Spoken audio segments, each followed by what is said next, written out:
My name is Robert Burg. I'm 63 years old. I was born in Chicago, Illinois, and now I live in Los Angeles, California. I was born at Michael Reese Hospital in Chicago. My birth date is August 3rd, 1946. My mom is Evelyn Lorraine Scora Burg, and my father was Harry Burg. My grandparents on my mother's side was Jack and Carrie Scora, and on my father's side it was Israel and Paula Burg. When I think back about my mom, my earliest memories of her are around when I was the age of 4 years old, and I don't think of her as a very happy person. I remember her as being a little overweight and wearing glasses, just not being very happy. She was always cold and distant with me, and Donald was my younger brother Donald Burg was her favorite, and he always got more attention than I was, and I was always jealous of him. And my older brother and I used to fight Donald because he got all the attention, and I received hand-me-down clothes from my older brother, which I always hated. So, and my mother was trying to save a buck, so I got the hand-me-downs, and so there's a lot of tension between me and my two brothers. Because I needed affection and I wasn't getting much at home from my mother, I had other mothers that I adopted. One was Gary Rothbart's mom, Julia. She was my favorite. And I would always go over and play with Gary, but also to get some nourishment, emotional nourishment from his mother, Julia. She was my favorite. You asked me the question about my mom's cooking. On a scale of 1 to 10, she was a -4. My mom had the same menu every week, week after week. On Sunday night, it was maid's night off, so she would order in delicatessen. On Monday night, she would have steak, and my dad would come home and eat steak. On Tuesday night, it was also meat. Forgot Wednesday night was. Thursday night, it was maid's night off, and my mom didn't want to cook, so it was TV dinners and chicken pot pies. Every other Friday night, it was brisket, and the other Friday night, it was baked chicken. And my parents would go out on Saturday nights, so my two brothers and I would have the leftovers on Saturday nights. So it was the same menu week after week after week. My mother would take the meat, she wouldn't use seasoning, and she'd cook it and cook it and cook it until it died. And my father would buy prime grade of beef, and my mother would just kill it. And one of the nicest things that happened to me is I went over to cousin Joel and Ellen's house, and Ellen was a great cook, and she made a roast beef, and I just loved it. It tastes so good, and I remember that. And that's when I realized that there's other people out there that are decent cooks. And another thing is, I think it's because my mom was a victim of the Depression, she didn't supply enough food. And I was on the wrestling team in high school, and I'd come home and I'd be starving, and she'd give me not a lot of food. And I would end up eating half of my food and half of my dad's food. And I would bitch and moan about it. My dad would bitch and moan about it. But she never supplied a lot of food. And that's one of the reasons that I married my first wife, Wendy, because she was a great cook and supplied a lot of food. My mom had the social skills. Not that my father didn't, but she impressed upon me like writing thank you notes and dressing more appropriate for different occasions. Where I would want to dress down, she would want to make me dress up. And my mother, of course, taught me to supply my kids with a lot of food. I remember one day I was in a custody battle with my first wife over the kids, and I had a shrink come to my house to see how I interacted with my kids. And the shrink got to my house early, and we drove up in the station wagon, the kids and I were carrying in 20 paper bags filled with groceries. And the shrink said, well, I guess we don't have to worry about you supplying enough food for the kids. So I went the other way, just the opposite of what I learned from my mom. I'm not a good cook, but I've always hired housekeepers to be better cooks than I have ever been. My dad was the breadwinner, and he worked long hours, and then he was selfish also, and with his time, and then he would play golf and cards. So he wasn't around all that much as compared to fathers today. He was a great provider. He made a lot of money, and he was a serious businessman. He was born extremely poor. His family moved constantly because they kept getting evicted from the apartments they lived in because they couldn't afford it to pay the rent.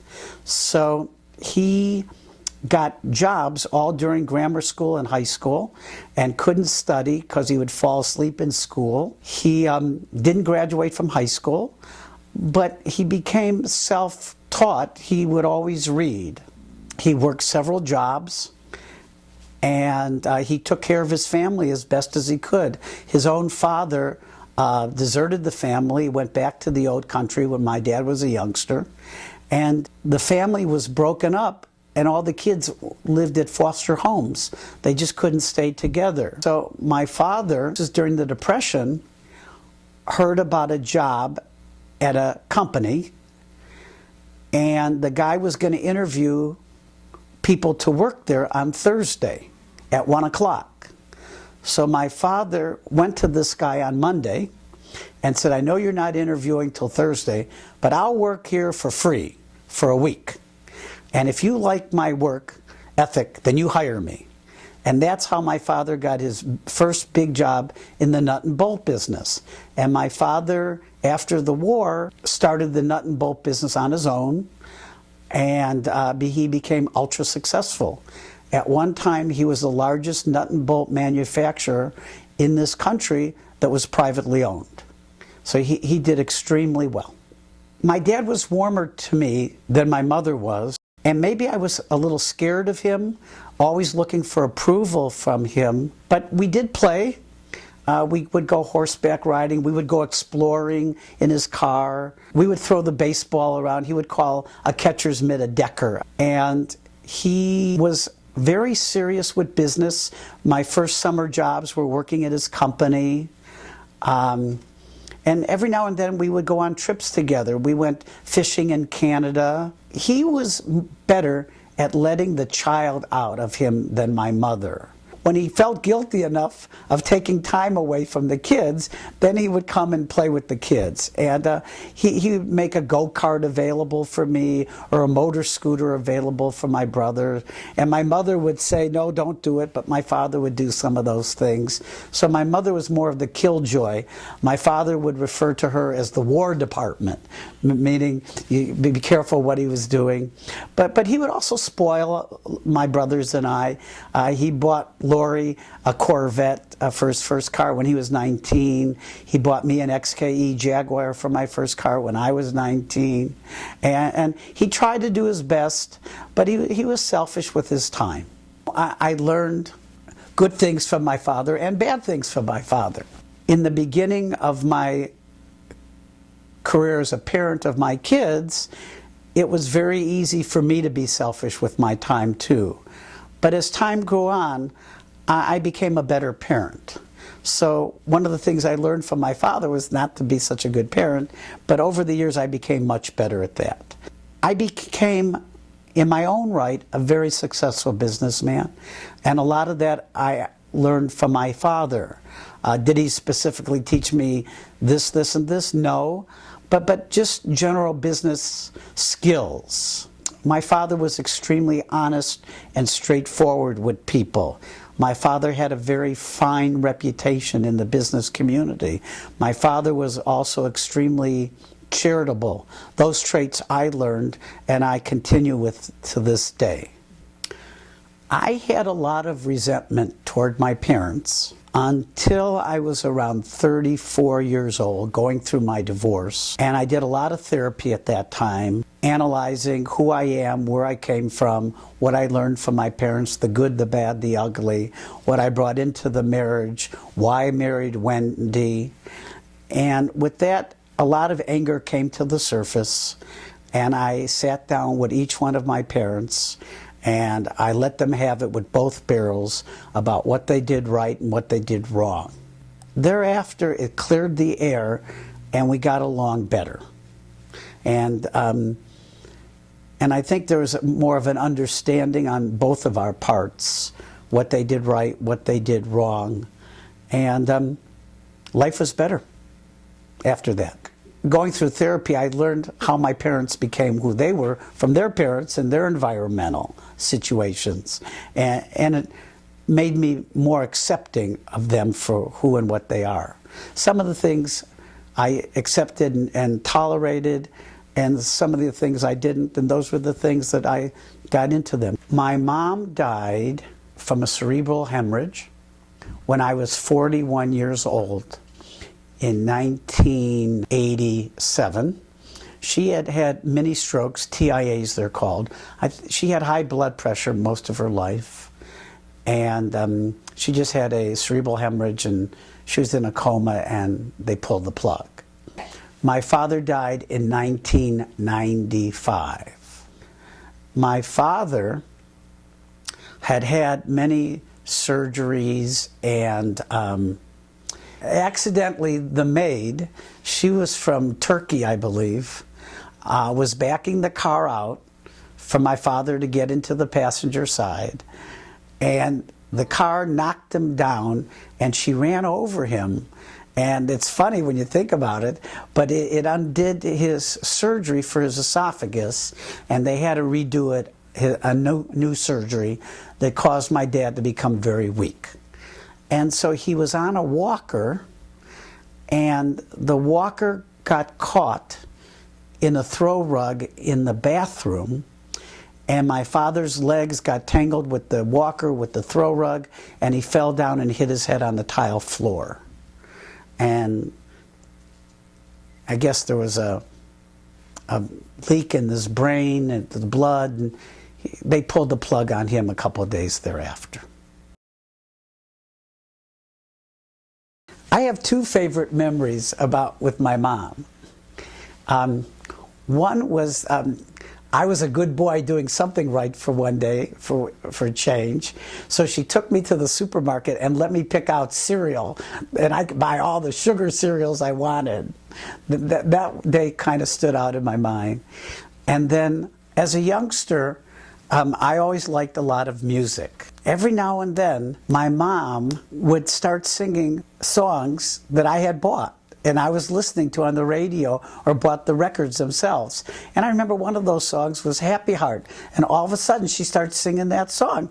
And it meant that, you know, she was listening to my music. And that really made my day that day. My father and we would sing songs more often together. One song was called Zena, Zena, Zena. And another song was a Perry Como song, Catch a Falling Star, and Put It in Your Pocket. And I also remember as a kid, we were in Florida for Christmas vacation. And my father and I went to a drive-in movie, and just him and I together, and we saw the movie Away All Boats. I must have been 8 years old at the time, and it was kind of fun. My mom, Evelyn, died when Harry was 70 years old. And for 3 or 4 years later, he dated a little bit, not much, nobody special. And one day, he met Marge Geyer, who asked him for a charitable contribution. And Harry liked her a lot and wrote a check for the charity she was working with. And then he had to ask some people to get her phone number, and he got her phone number because he really liked her. And about 1.5 years, 2 years later, they got married when Harry was 75. And the marriage worked out very well. They got along so well, traveled, had a lot of fun together. And then when Harry was 79, about 5 years later, he died. And Marge was wonderful. I always teased her about being my wicked stepmother.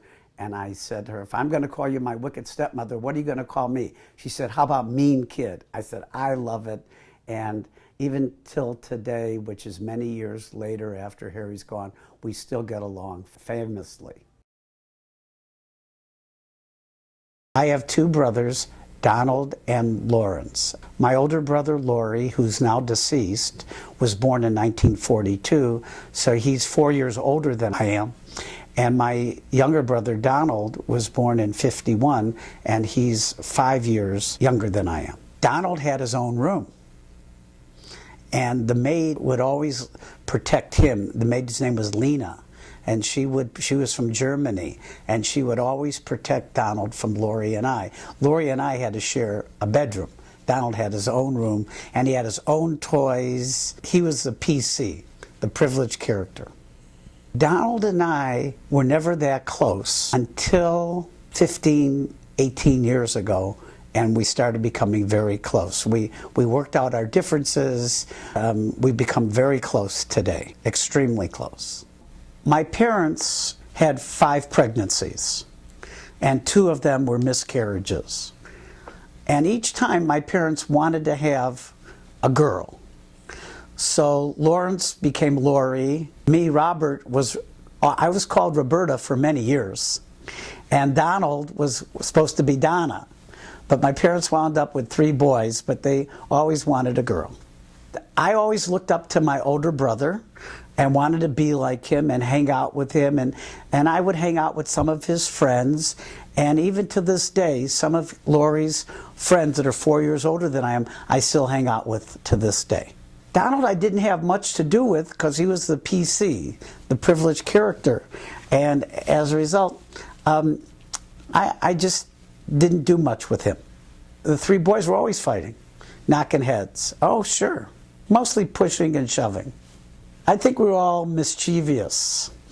When my parents would go out of town, we'd have parties and invite every kid in the neighborhood.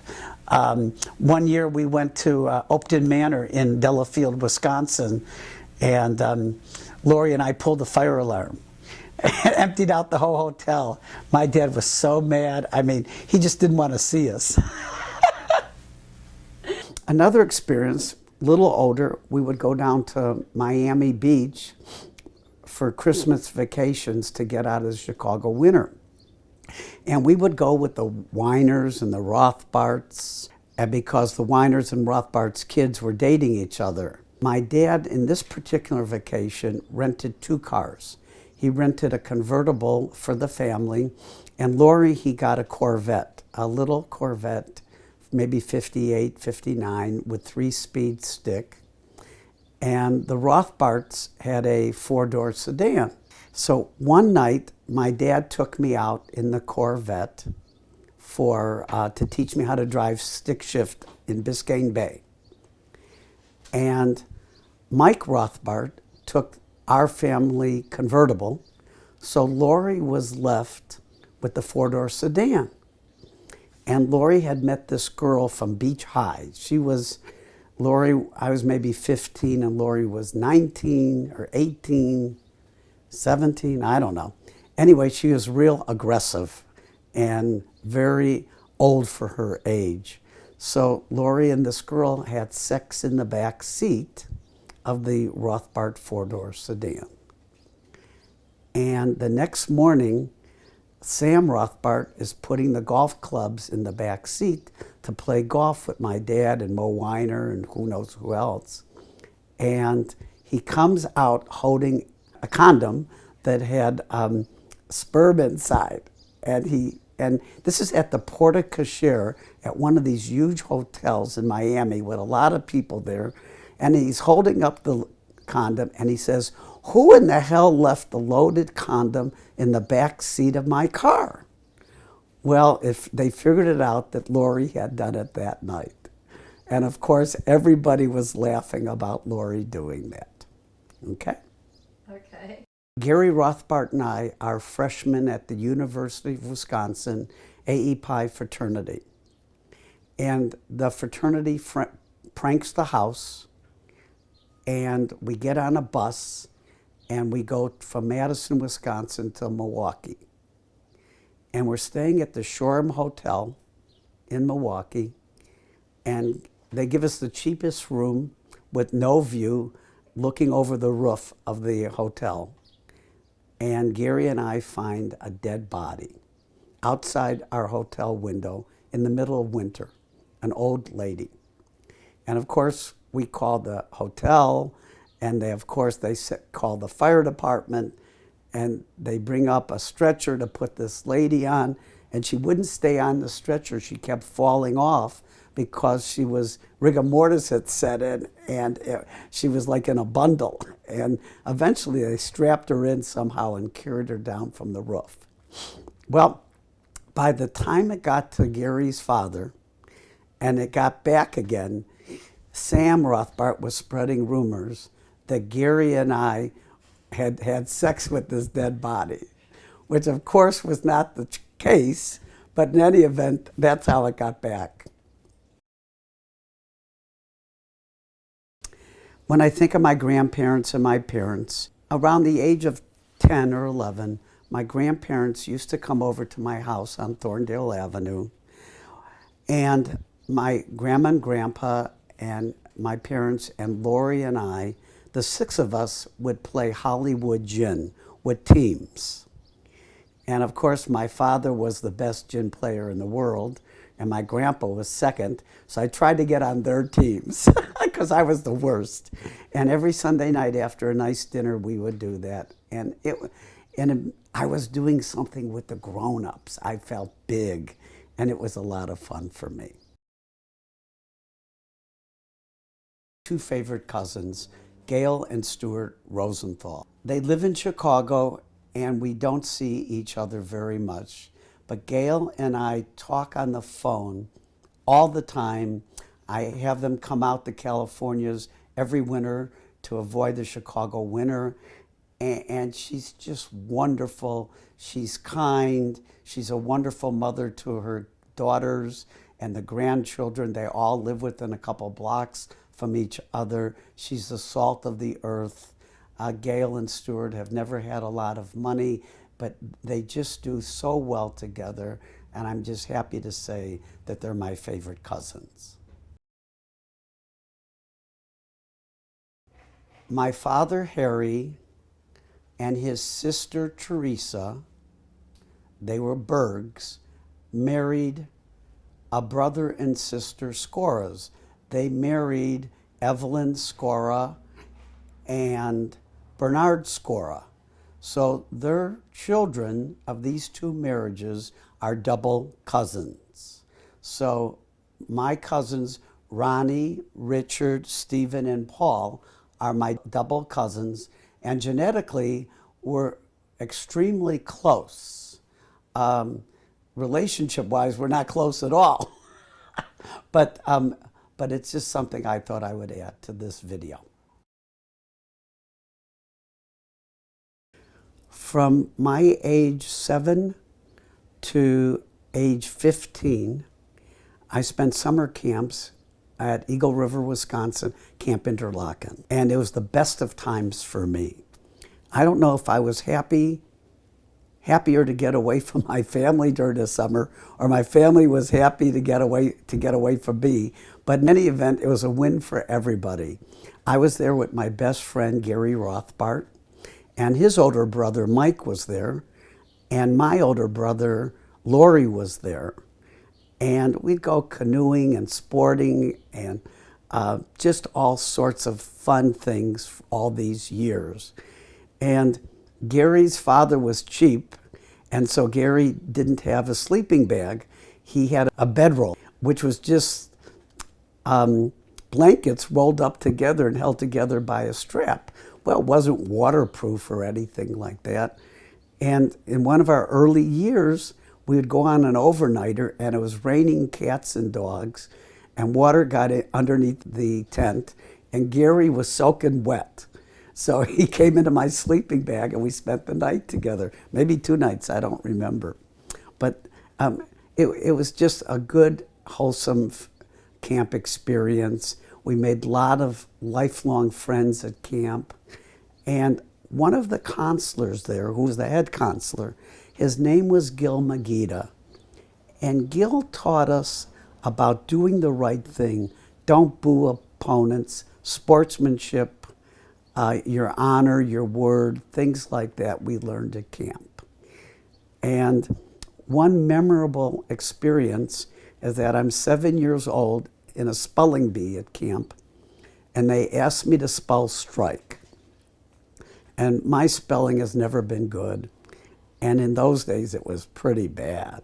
In any event, in front of the whole camp, 125 people, up on the dais, I said S-H-I-T. And the whole camp broke up in laughter. And it almost ended the spelling bee. And I didn't know what I spelled. And not until an hour later, my older brother, Laurie, told me what I spelled. So, and I don't think I even know what shit meant, but in any event, that's what happened.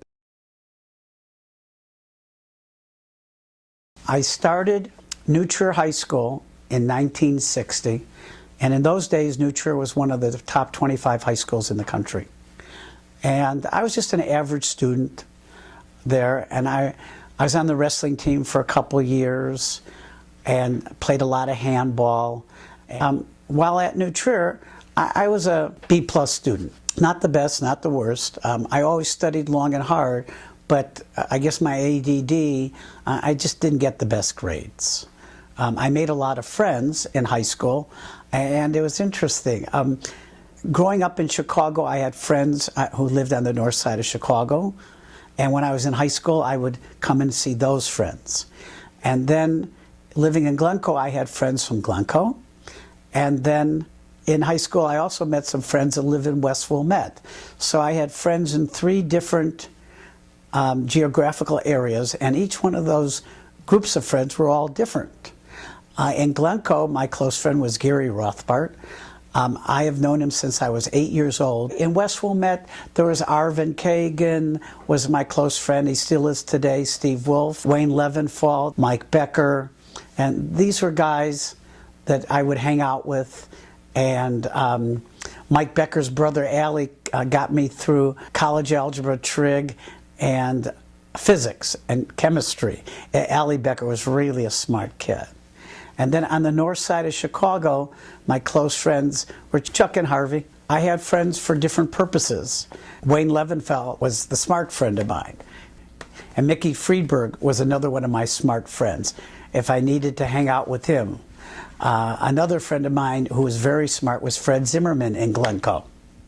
And Fred and I have remained very close to this day. He lives in Phoenix. Fred went with me to grammar school, high school, and college. And we were fraternity brothers also. Sometimes I would hang around with the smart friends.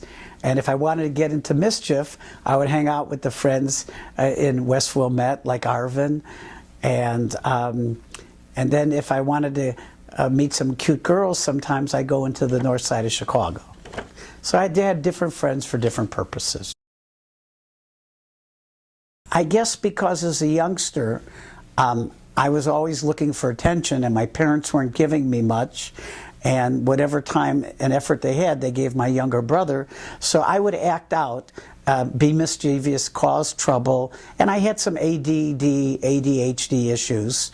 And so I was not a very good student in school. My first grade teacher, Miss Atkinson, she was awful. I mean, she was just mean. And then the second grade teacher, Miss Leahy, she was just big and fat and always wore black clothes, and she just didn't do much. And then my third grade teacher, who wound up in a mental institute, she was Miss Gottschalk. And she passed me on trial into 4th grade. And my 4th grade teacher was Ruth Blonsky, who took me under her wing, gave me lots of love and affection, and thereon after I became a decent student. I went to Peterson School on the north side of Chicago through 6th grade, and then we moved to Glencoe. So then I went to 7th and 8th at Central Junior High in Glencoe, and then 4 years at New Trier High School in Winnetka. And then I went to Madison, Wisconsin for my first 2 years in college, undergrad, majoring in business. And then it was too cold and my asthma was acting up, so I switched to the University of Arizona, where I graduated cum laude 2 years later. And then I got my MBA at the University of Southern California in Los Angeles a year later. And after that, I decided to stay in Southern California and make that my home. In grammar school and high school and college, I made lifelong friends that have stayed with me all these years. And at Madison, I was in a fraternity, AE Pi, and have fraternity brothers that I keep in touch with to this day. My first girlfriend in 7th grade was Barbara Friesleben. And I never kissed her, and we were just pals. We hung out together. We wanted to go on American Bandstand TV, so we practiced dancing. Unfortunately, it never worked out. But that was 7th grade. In 8th grade, I had a crush on Sandy Swisslow. She was a new girl to school, and she was curvy and shapely, and we never went out. I just had a crush on her. Lori had a friend, Mike Rothbart, and he also had another friend, Gordy Alper, and they were all about the same age, and each one of the three had younger brothers. Gordy Alper's younger brother was Sandy, and Mike's younger brother was Gary Rothbart. And the three boys hung out together in high school. That's when we met each other and became pals. And Sandy and I stayed friends all these years. And when he got married, I was at his wedding at age 21, and he was best man at my wedding 5 years later.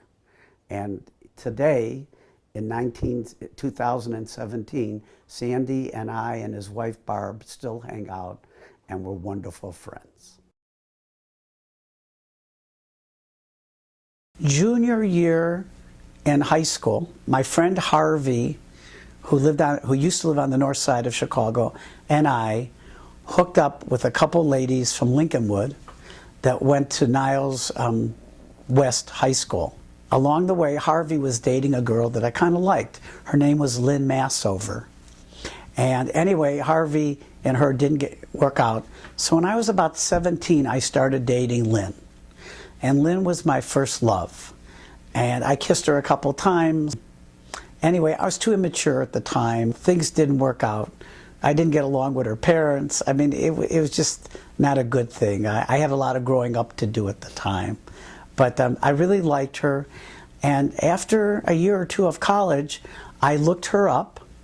And she lived in the city at that time, but I think she was engaged to be married. And then I looked her up a few years later, and she had died. She joined the Peace Corps and went swimming in Fiji and connected a bug, an amoeba of some sort, and she died 2 days later. And I saw her parents, and I expressed my condolences to them. It was sad. Lynn was sweet, she was beautiful in my eyes, and I was sorry. That was their only child. I was sorry for them. In 1971 or 72, I went to Tom Bergen's coffee house, and I met this cute little blonde shiksa by the name of Nancy Zawin.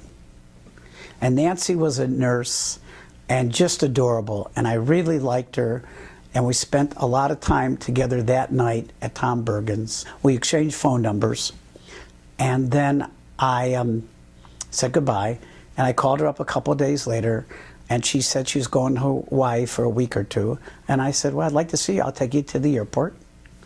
And I took her to the airport, and boy, my heart was really pitter-patter over her. And when she came back, she said that she had gotten involved with another guy. And I said, okay. I says, if it works out, great. If it doesn't, call me. About 6 months later, she called me, and we started dating, and we dated for about 6 or 7 months. Unfortunately, I was in a bad space in my life, and a lot of anger was coming out for different reasons I don't remember at the time. So I wasn't in a good place, and it didn't work out. And in addition, she always, being a nurse, always wanted to marry a doctor. She married Mike Purley, and she was living in Long Beach, last I heard. My memory is not the best on how I met Wendy DeWard, who became my first wife. I believe what happened is that my friend Hal was dating her roommate, and so they fixed us up. And on my first date with Wendy, we went bike riding together. We went shooting pistols. I had a pistol. We went to a pistol range, and I think we shot the pistol in those days. And I had a lot of fun. I thought she was beautiful. And so we also went to Penny's on my first date with her. And I bought 24 pairs of socks and underwear. And during that week, I washed the socks and I washed the underwear, and somebody stole my socks. So I put a note on the door saying, whoever stole my socks, you should know I have a fungus infection. I didn't have one at the time, but I wrote that on the door. Anyway, I didn't get my socks back. So on my second date with Wendy, we went back to Penny's. We bought another 24 pairs of socks. And again, during the week, I washed the socks to get the sizing out of it. And of course, somebody returned the original pairs of socks. So now I have 48 pairs of socks. So on my third date with Wendy, we went to Penny's and I bought 24 more pairs of underwear. She thought I was nuts. But anyway, a couple years later, we got married. I thought Wendy was beautiful. She had a nice shape. She was a great cook, supplied a lot of food, which I said. And I thought she was going to be a great mother to my kids. And I really liked her a lot. And I remember on the third or fourth date with her, something happened, and I saw my father that night, and I said, Dad, I think I met the girl I'm going to marry. A year or two later, Wendy and I got married.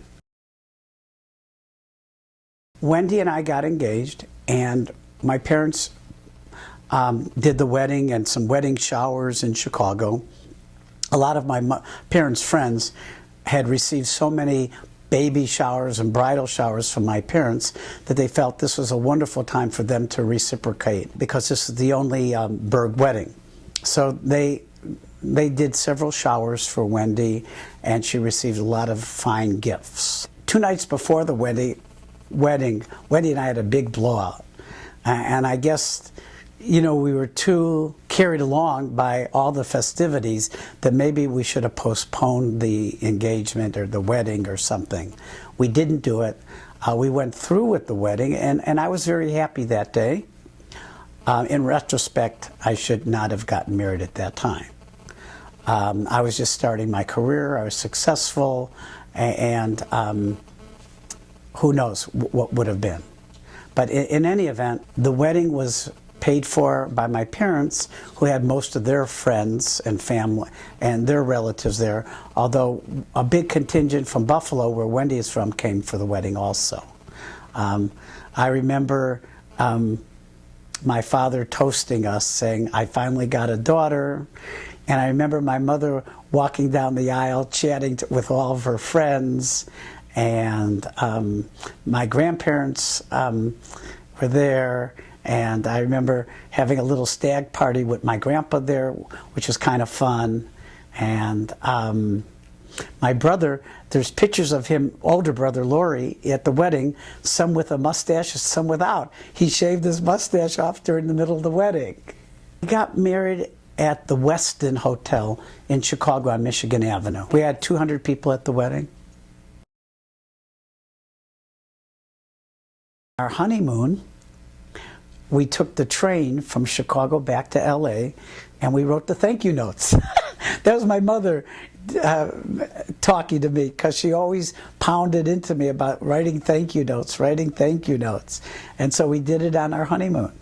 And when we got off the train in LA, then we got into Wendy's car. I had bought her a brand new Ford Mustang as an engagement present, plus the ring. And we drove the Ford down to Mazatlan, Mexico. And I got sick as a dog, so sick that the doctors kept coming into the hotel room giving me shots and nothing would help. So I had to get out of there. I was running 104, 105 temperature. I was just sweating like a pig and sick as a dog. And the doctors would come to the hotel room, give me shots, and nothing would help. So I said, I got to get out of here. So I flew home, and we hired a driver to drive with Wendy to the border. And it wasn't the best thing, but unfortunately, it was a honeymoon from hell. Walked into my doctor's office, and he looked at me, and he got me better. And by the time Wendy came home, I was starting to feel a little better. And so we went down to Palm Springs and spent a week at my folks' house in Palm Springs for our honeymoon. But Wendy was very angry with me for leaving her. And when she decided to divorce me, that was one of the reasons. Wendy and I got married May 25th, 1974. And I owned a couple pieces of property. We were just starting out. Wendy was working at the Department of Public Social Services. She hated her job, and she wanted to get pregnant and have a kid and quit working. And I wasn't ready to do that. We needed her income, and unfortunately, she got pregnant while she was on an IUD, and as a result, I elected to have an abortion. She went along with it, but she didn't want. And I said, when we're ready, better able to care for the child, then we'll do it. Anyway, we had the abortion. It was a very sad, hard time for us. And then about a year or two later, when we were ready, when I was ready, we decided to have a baby. We pulled out the IUD together with the doctor, and she became pregnant right after that. As a matter of fact, we were in Acapulco at the time that Cameron was conceived. This time we flew down, and we stayed at 5-star hotels, and we didn't drink the water, and Mexico turned out to be fine. Cameron was born January 1st, 1977, and I think that was probably one of my happiest days of my life. I remember he was born early in the morning, New Year's Day, and I brought a whole roll of dimes with me, and I called everybody I could think of, woke them all up from New Year's Eve. And I had shirts made that said Cameron's father, Cameron's mother, Cameron's brother, Cameron's uncle, Cameron's grandfather, and a little shirt for Cameron that said, I'm Cameron. And we took pictures of people with all these names on it, with the people wearing their shirts. And I even took a bottle of Pride and a bottle of Joy and put it on a baby's blanket, and I took a picture, and it said, my pride and joy. So when anybody would come up to me, I said, hey, would you like to see a picture of my pride and joy? I would take out the picture of pride and joy. And then I would show them a picture of Cameron. And when Cameron was 2 weeks old, I was allowed to take him out of the house. So I put him in the back of my Volvo car, and I drove him to all my buildings, and kept him out for 8 hours, and brought him back to Wendy, and it was just a wonderful time with Cameron. I really love being with him. Wendy was pregnant with Ashley, and when she was about 8 months pregnant, with a month to go, my brother in Colorado called me. He was in trouble. I flew out the next day to be with him, and I spent 24 hours or 48 hours there, and I came right back. And Wendy was mad at me because she felt I had left her again.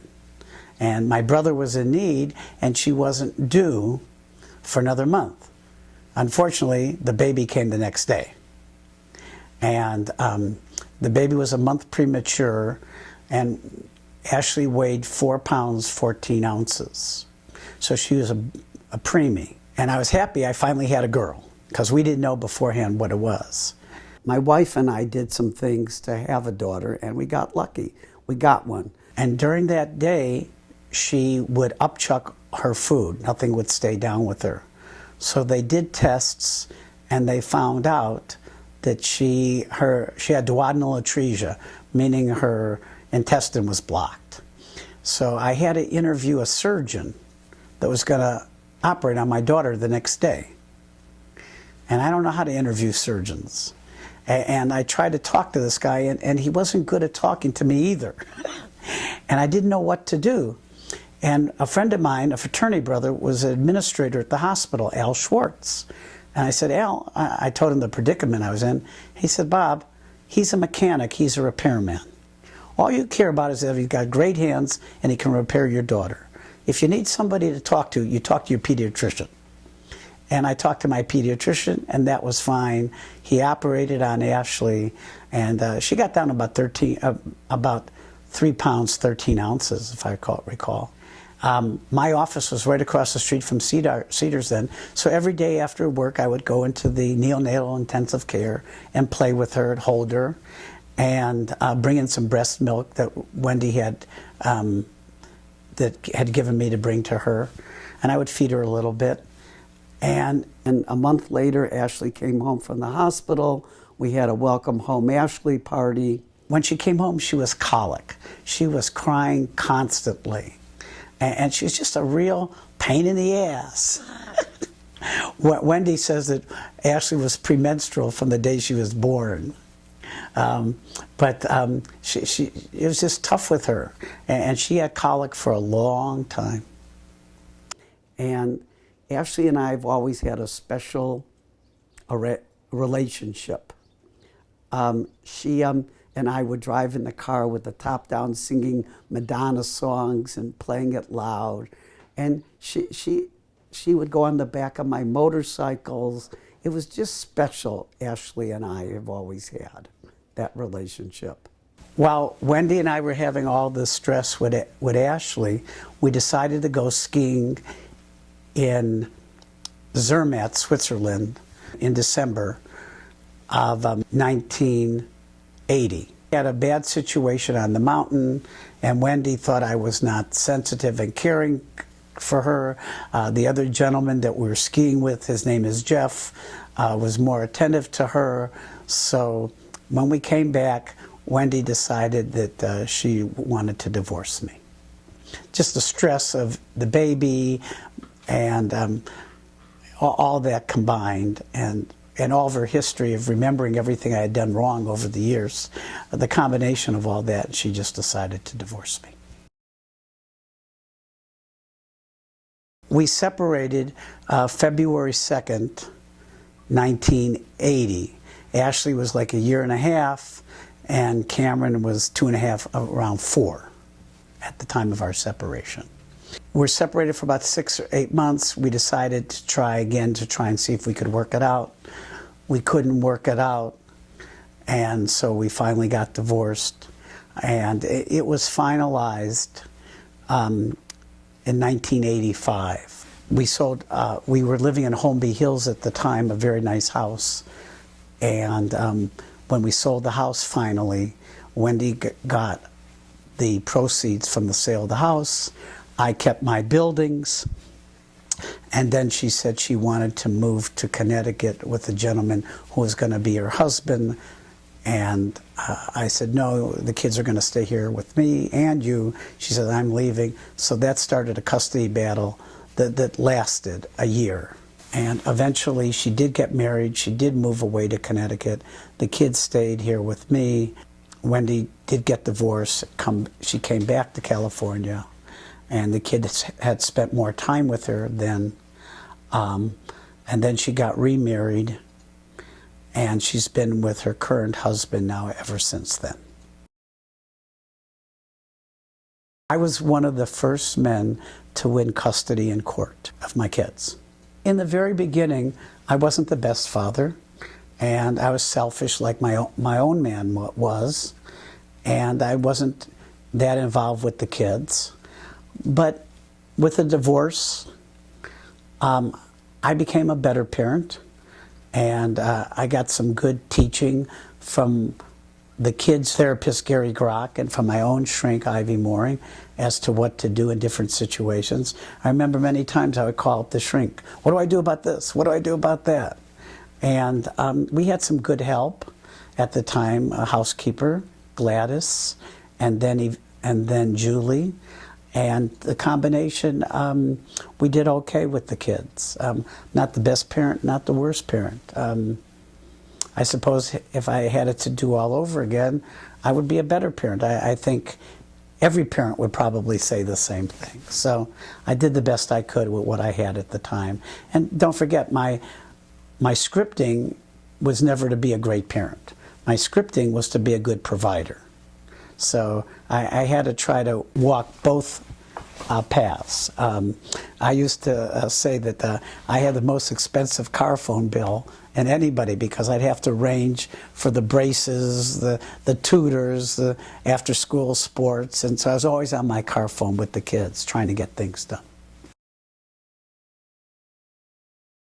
My role model for being a father was my own dad, of course, and he was completely absentee. He was he made me a golf orphan. He belonged to 3 clubs, and then he was successful and spent a lot of time in his business, and then he spent a lot of time playing cards. So he wasn't around very much. So my mother did the best she could, but she was depressed, low energy. So in any event, for the most part, as a youngster, I had to fend for myself. I didn't want that to happen to my kids. I would not join a country club until my kids were grown and out of the house. I remember when my son was born on January 1st, early in the morning, I was so excited. I called all my friends. I had lots of dimes for the payphone. I was calling all over at 6:45 in the morning, bragging about my son, Cameron. And when he was 2 weeks old, I was allowed to take him out of the house, and I put the car seat in my car. I said goodbye to Wendy, and for the whole day, I took him to all the buildings. And I remember at one building, we were evicting a residential tenant, and I told the marshal, he owns the building. And it was just fun being with my son in my car that day. It was one of the best days of my life. And by the time I brought him home that night, my wife's breasts were very hard, and she was a little upset with me. But it was just a great day. And I loved being with Cameron. And I did a better job in spending more time with him than my father did. Maybe not the best as compared to some of the parents that I see today, but definitely a big improvement over my father. Growing up, I always expected myself to be the provider and my wife to be the parent and taking care of the kids. That was my role model, and that's what I expected, and I think Wendy expected that too. But when we got divorced and she wanted custody of my kids so she could move away to Connecticut, I put my foot down, and after a year, the judge awarded me full custody of the kids. And Wendy got married to her second husband, moved away to Connecticut anyway, and I was left with my kids. And I was living in a little apartment, so immediately I went out and bought a house and hired a housekeeper, and every week the kids went to see a child psychologist. This was something beyond what I was expecting. And there were several women mothers that I would call, what do I do about this? What do I do about that? And I would call the child psychologist, and he would help me. And my own shrink would help me. And somehow or another, I muddled through, and the kids did okay. The rejection and move away that Wendy caused has left its imprint on my kids all their adult lives. I've done the best I could to be around the kids as much as I could, but nevertheless, there has been some hard times for them, and I wish I could take away that pain, and it's hard. I played golf a little bit. I snow skied from age 14 on. I was on the wrestling team. Gary Rothbard and I were handball champs, intramurals at New Trier High School. And then as I got older, I started playing racquetball a lot, and I played that until I had my hip replaced, and I decided that I better not play too much racquetball after that. 1991, I had my first hip replaced. When I was 4, 5, and 6 years old, I pestered my dad to get a boat. I must have seen some boat someplace, and I wanted a boat. And one day, he was going to take my older brother and I and go boat shopping. And unfortunately, or fortunately, depending on how you call it, Lou Katzman called my father up, and he said, "Harry, what you doing?" And Harry, my father, said, "Well, I'm going to take the boys out and go boat shopping." And Lou talked my father into going golfing that day instead. And as a result, my father took up golfing, and he never much was interested in boating. But I always had a desire for boating, and I would rent boats here and there. In 1989, I sold an office building that I owned, made a little money, and I bought my first boat. It was a Sea Ray, a 21-footer. I took the Coast Guard Power Squadron safety course, and I had my salesman teach me for a few hours, and it was like sink or swim. And the kids and I would go out on it a lot, and I was a nervous boater, scared, but I had lots of fun with it. My kids sometimes liked it, sometimes didn't like it, but they could always bring their friends, and we tried to go on different trips throughout the state of California. I had that boat for 6 months, and I had the bigger boat disease. So about a year later, I bought a 27-foot boat with twin engines, another Sea Ray. It was yellow. I had a lot of fun with that boat, and had it for about 4 years.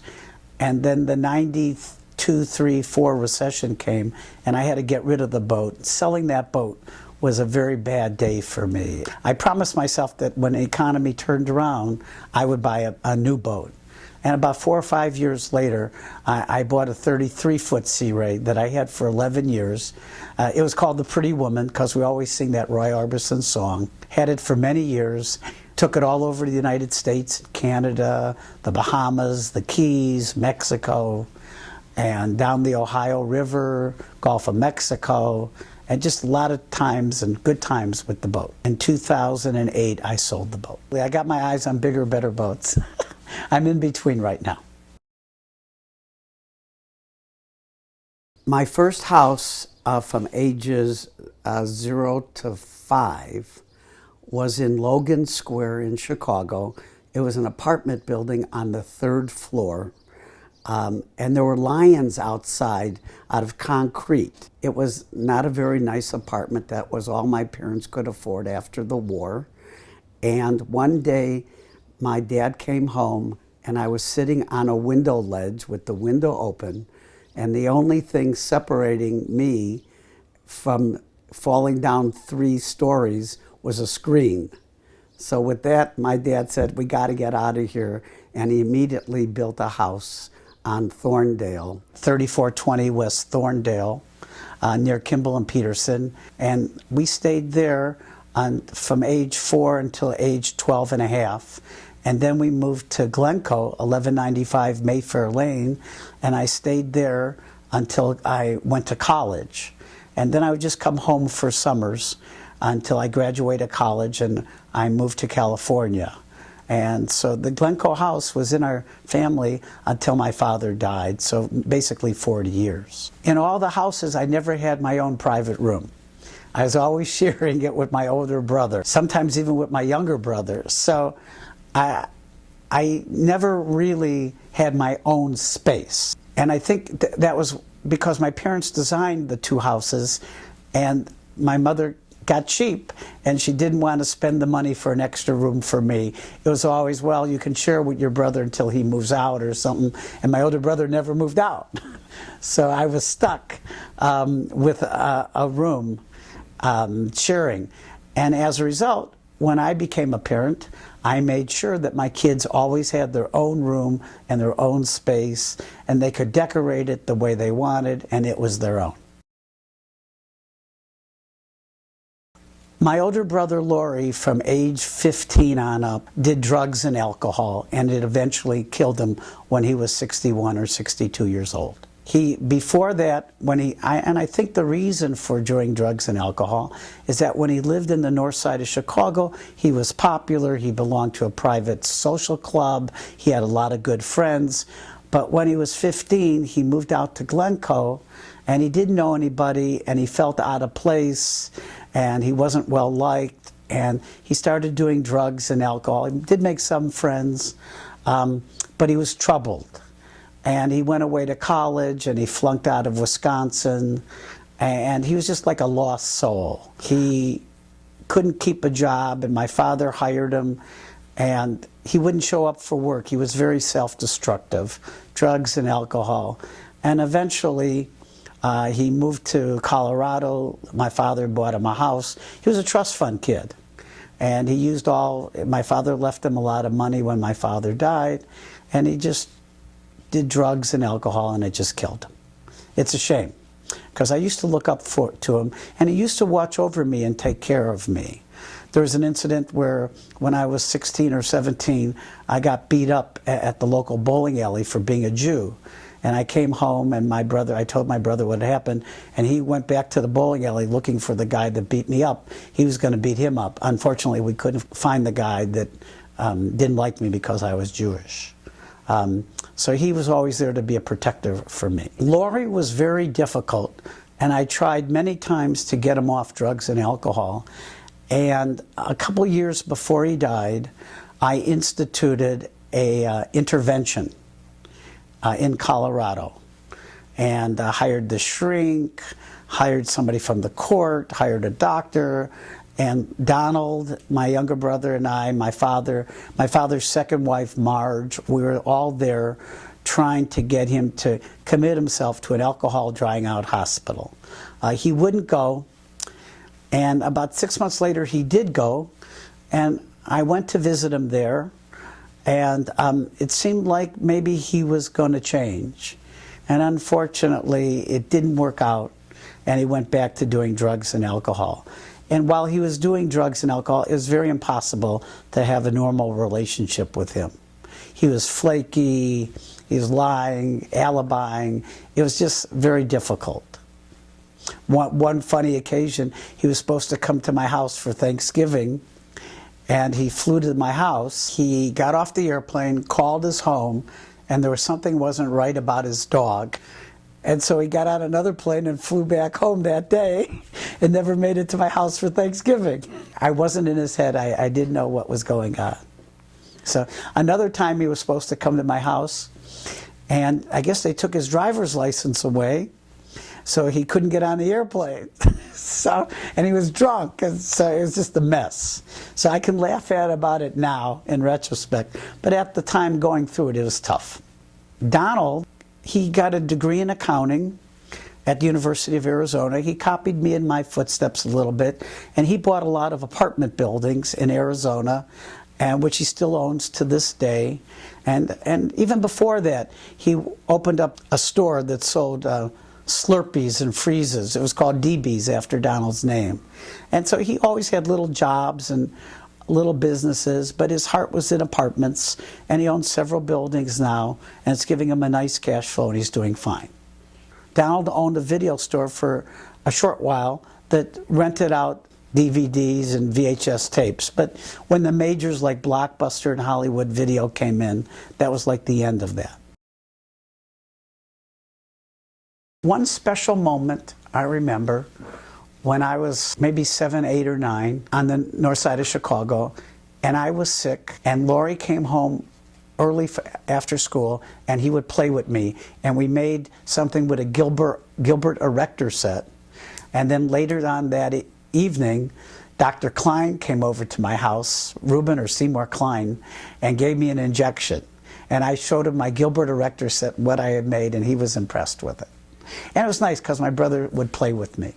That was nice. Another special moment about Lori is that my parents, when I was a youngster, Lori and I would dress alike. We would have brown treed sport jackets, and we would have fedora hats. And when it got real cold in the winter, my parents bought us bright red jackets. I remember that picture. So we were kind of alike in that respect. Another fond memory of Lori, my dad had a yellow Army surplus rubber raft. And we would fill it up with water in the backyard in our bathing suits, and we would run around and jump into the rubber raft as if it was a swimming pool. And I would always follow Lori around. I was like his shadow. I don't think Donald and I did all that much as a youngster. I remember getting a go-kart when I was like 12. And Donald would ride the go-kart sometimes, and I souped it up. It was supposed to go like 4 miles an hour, and I made it go 21 miles an hour. And the police were always impounding the go-kart in Glencoe because we were getting into trouble. And so Donald did that a little bit, copying me a little bit, but we weren't that close as youngsters. I used to terrorize Donald, pick on him, beat him up, do everything I could to piss him off. And the maid was always there protecting Donald. I didn't like him. He was getting all the attention, and I was getting hand-me-downs and leftovers. And Donald would get all new clothes. So I didn't like him as a kid. Around the year 2000, 2001, Donald met Noelle. And it was instantaneous love between these two. And she had younger kids. And so Donald put off the wedding as long as he possibly could. But the two of them were always traveling in Donald's RVs, and they loved the Pacific Northwest, San Juan Islands. And so as of today, 2016, they've been married 10 years, and their wedding was on San Juan Island, and they had about 150 people from all over the country fly up and spend a long weekend up there. And it was just beautiful. And Noelle and her kids are a big part of our family, and we're always doing things with them. And my kids adore Uncle Donald. From both of my parents, I've learned the meanings of being well organized. So starting in the early 70s, I developed a habit, a good habit, of every year I get new appointment books. These are red books that show all my appointments, all my phone numbers throughout the year. And I've kept them all these years. I have a whole stack of them in my office, and it keeps me well organized day by day, and that's my system. This is my red book for 2016. Career-wise, in college, when I was a junior or senior in college, my father sold his company, his nut and bolt company, to Beatrice Foods. And my older brother and I flew home to Chicago to try and stop him from doing it. But my father was so insecure financially, being a victim of the Depression, that this was a golden opportunity for him, and he took it. He regretted it the rest of his life.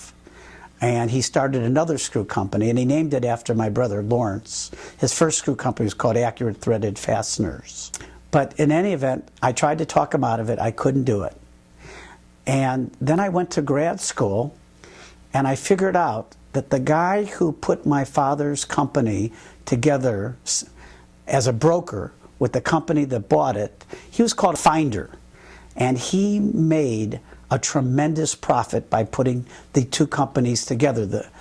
And so I said, I want to be a finder too, and I'll get commissions.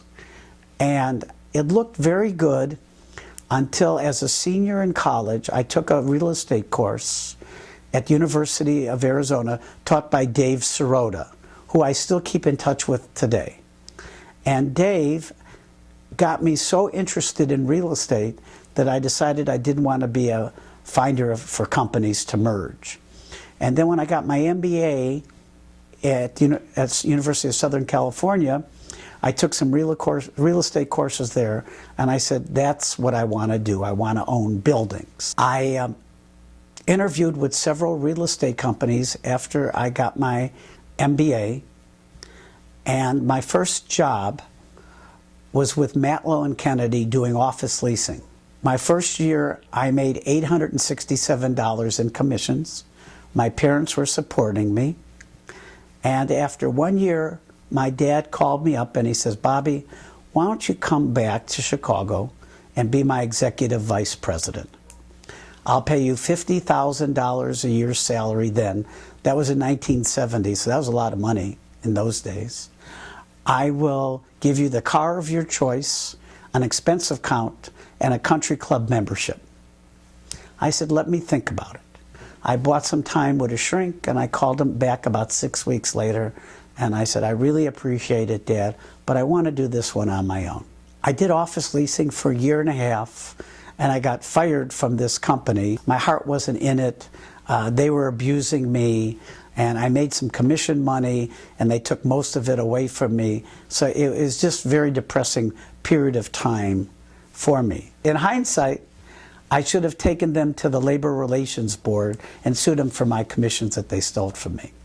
But in any way, it was a good experience learning how not to treat employees. And with them, after that, I went to do property management work, and I got my certified property management designation. So I'm a CPM as well as a real estate broker. And I did that for about a year and a half. And I worked with Gribben Von Dial, doing property management of their apartment buildings and an office building or two. And I really liked property management as a way of managing buildings that I would own one day. And eventually I got fired from them too, because my heart wasn't in managing other people's buildings, it was in managing my own building. In 1972, in Chicago, my father found a warehouse that was for sale. And with his help, I bought this warehouse, and it was leased to Consolidated Foods, which is Sara Lee. And they have been my tenant in the building for 40 years now. While that was going on, I was working in property management for Gribben Von Dial, and in September of 1973, I was fired because my heart wasn't in property management, my heart was in trying to find buildings. I did find a building, and I closed escrow on December 31st, 1973. Jerry Felsenthal was my broker, and he found the building. It was a beautiful old Spanish courtyard hacienda building in Hollywood that was formerly owned by Rudolph Valentino. My father guaranteed at the bank the down payment for me. I sold the building, and I made a lot of money at that time, which enabled me to buy 3 other apartment buildings. But sooner or later, I ran out of cash, usually sooner, and so I would have to get investor partners. And my first investor partner was Mort Olshan, and he stayed with me for many, many years. We did several apartment buildings together, and we had a very fine, good relationship. Although Mort always jokes around and says, Robert, I was a multimillionaire before I met you, and now I'm just a millionaire.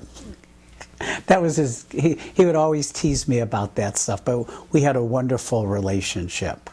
And along the way, I met Matt Quitman, and Matt is a contractor builder, and he would build apartment houses in the West Side.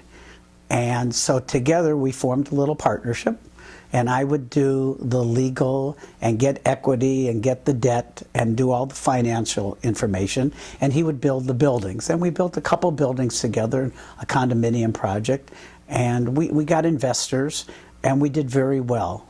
And our last condominium project on Weatherly, our investors got back $6 for every dollar they put back into the building.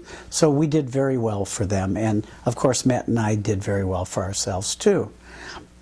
At that time, my wife, Wendy, and I, we always used to celebrate when we would make a deal and we would treat ourselves. And we would say, well, when escrow closes on the next deal, we would buy a VHS tape recorder. When the escrow would close on the next deal, Wendy got a gold watch. Escrow closed on the next deal, I got an antique Corvette. And it was always after escrow closed, because that's when we would treat ourselves. And finally, we shortened that down to AEC. And then I got my license plate on my car, it says AEC, after escrow closes. And I've kept that all these years. After we built the last set of condominiums, Matt and I, rent control came in to the apartment houses, and simultaneously builders of condominiums were getting sued all the time by the homeowners. So I got out of the condominium business and I sold all my apartment buildings because of rent control, and I went into industrial real estate. I met my partner Lee Siegel at the gym. He was a real estate broker and he knew all about industrial buildings. We formed a partnership.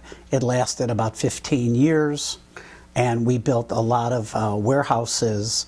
Eventually we hired another guy, his name was Babe Durenya, to be our contractor, and he built the building so fast and so cheap that we made him a general partner with Lee and myself.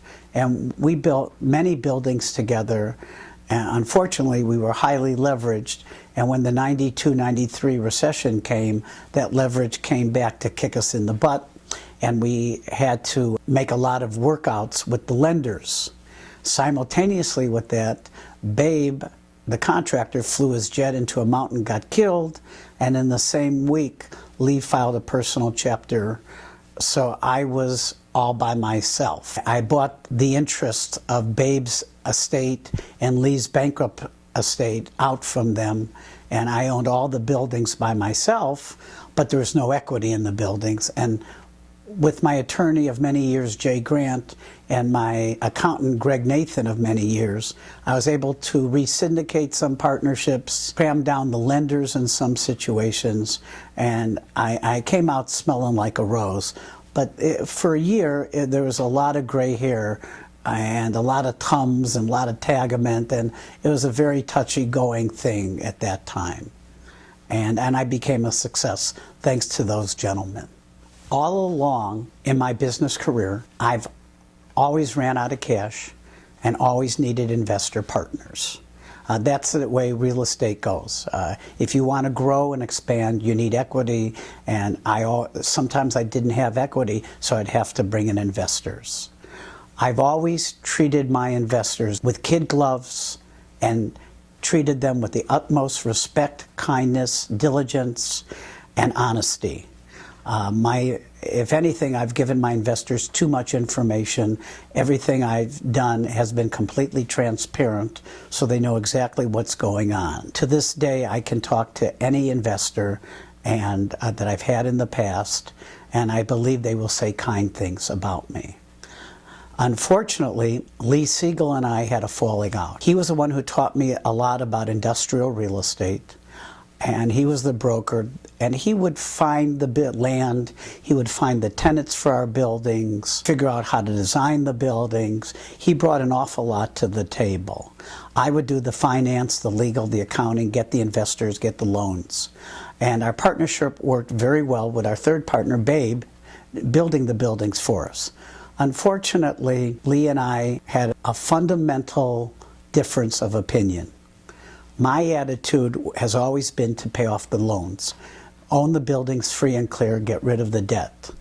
Lee lived way above his means. He was driving a Rolls Royce, living in a very expensive home in Beverly Hills, and as a result, he always wanted to refinance the buildings, pull out cash, and use that cash to live on.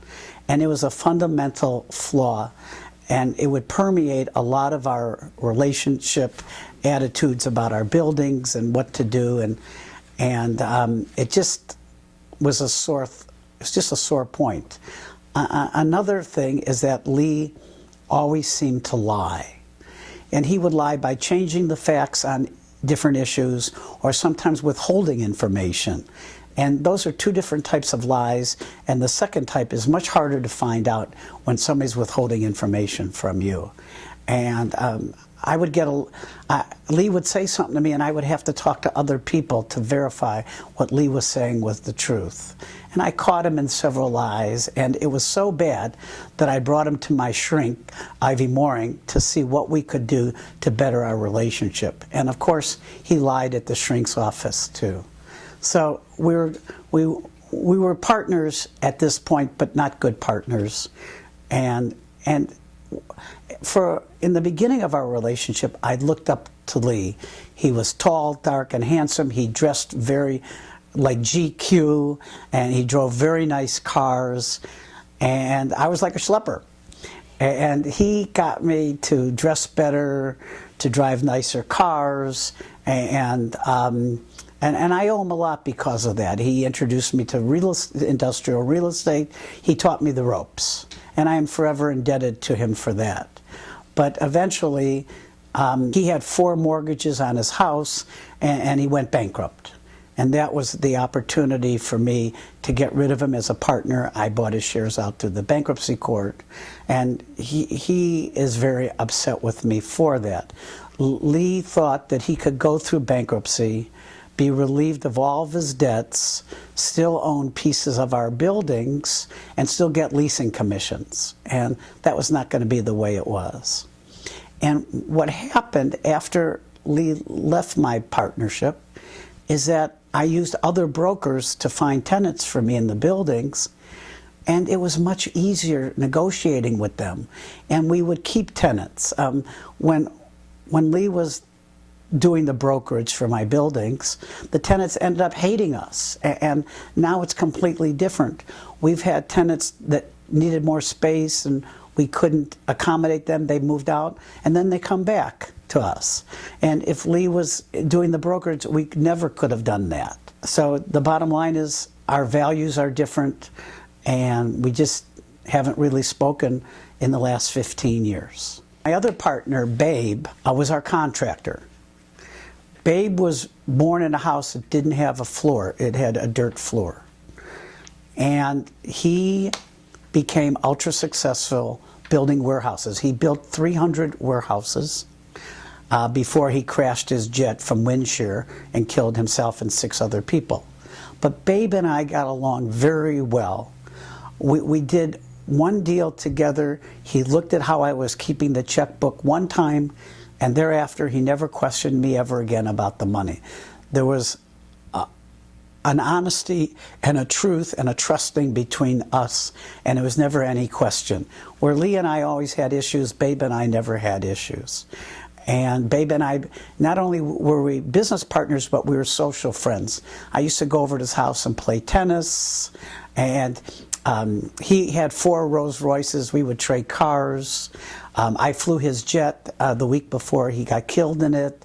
I got along with his wife and his son, and after he died, and his wife and son choose no longer to be my partner, they wanted out, it was very easy for us to make a deal, and it worked out. So today we're still friends. And I think that says a lot about my secret of success, that I've never tried to intentionally or unintentionally try to screw anybody. And I think one of my methods for doing that is that I use an attorney who is like me. We make deals. In real estate, it's so easy to litigate. We never have litigated anything. One day we had to go to the courthouse because of Lee's bankruptcy, and my attorney got lost. And I'm laughing at it. I said, "You're the best attorney in the world. You don't know where the courthouse is." And he's upset. But anyway, I think that one of the secrets of my success is you have an attorney that makes deals. Another secret, I would say, is always be honest and straight with people. We don't play games. We might have to tell people things that they don't want to hear and don't like, but I find that if I keep telling lies to people, it takes too much energy to keep track of what's going on and what lie you've told to people. During the 93, 94 real estate depression, I mean, there were lenders coming after me like alligators, biting me. It was, tenants were leaving. I mean, the buildings were half filled. I mean, it was a mess. And we always told the truth to everybody about every situation. And 7 out of 8 lenders worked with us. And it came out smelling like, I came out smelling like a rose. One lender, which was Phoenix Home Life, played games with me. I was very straight with them, but eventually they did foreclose and I did lose the building, I'm sorry to say. We were just too highly leveraged at that time. And subsequent to the '93 recession, I've learned my lesson well, and now today, 2010, all my buildings are free and clear. And so to quote my dad, now I'm bulletproof. Nobody can hurt me. Another thing with partners, investor partners, is that I've always attempted to work with the same partners. And so if a new deal comes away, I will always go back to my old partners first before I take in new partners. Even though dealing with new partners might be easier for certain things, I've always stuck with the old partners, and they appreciate that. I have one gentleman, Joel Greenberg, who's mad at me because I can't find any deals to put him in. But I'd rather have that than do a bad deal with my investor partners. Another secret of my success is in putting together these real estate deals, I don't take any money out of the deals when I'm forming the partnership. I always put my own money into the deals. So I'm at risk just like the investors. And when investors see you're at risk, they feel more comfortable, they're more trusting. It makes everything go easier. The same thing with the banks and the lenders. I've always been straight with them. It's never been a problem with my bankers. And sometimes they don't like to hear what I have to say, but I've always been straight and truthful with them. I learned a long time ago that if you surprise your banker, they're going to surprise you. And so as a result, the bankers have always been in the loop on all my decisions, no surprises or anything like that. My board of directors consists of Jay Grant, my attorney of over 40 years, my accountant, Greg Nathan, he's been my accountant for 30 years, and I have another attorney, Fred Rollman, of 20 years. These 3 gentlemen have been my friends, my consigliaries. They're wonderful. They've kept me out of trouble over all the years. They help me make decisions. Their wisdom has been wonderful, and I don't make a major decision without talking to these guys. They're always there for me. They return the phone calls very quickly because they all know I'm impatient, and I'm happy to say that I love these guys and we're a great team together.